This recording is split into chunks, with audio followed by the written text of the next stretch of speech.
ఉద్దేశపూర్వకంగా 100కి 100 ఏ రకమైనటువంటి ఘర్షణ వాతావరణం లేకుండా ఇంటెన్షన్తో కావాలని నన్ను కొత్త సంవత్సరంలో రేపొద్దున నా బర్త్డే ఉంది, నన్ను ఏదో రకంగా డిస్టర్బ్ చేయాలని ఈ రకంగా బట్టలు చింపారు తప్ప, లేకపోతే గడ్డి తినేవాడు తప్ప అన్నం తినేవాడు ఎవరైనా చింపుతారేమయ్యా?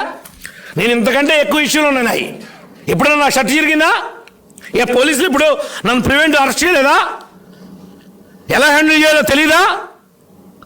నన్నే ఈ రకంగా హ్యాండిల్ చేశారంటే సామాన్య ప్రజలు ఈ రాష్ట్రంలో ఏ విధంగా భయభ్రాంతులతో బ్రతుకుతున్నారో కూడా ఈ రాష్ట్ర ప్రజలందరూ కూడా గమనిస్తారని చెప్పి ఈ రోజున ప్రెస్ ముందుకు వచ్చా.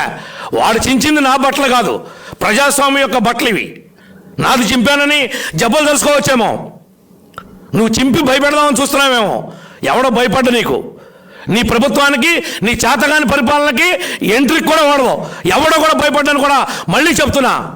భయపడాల్సిన అవసరం లేదు. పోయేవాడు ఏదో ఒక రోజు పోతాడు.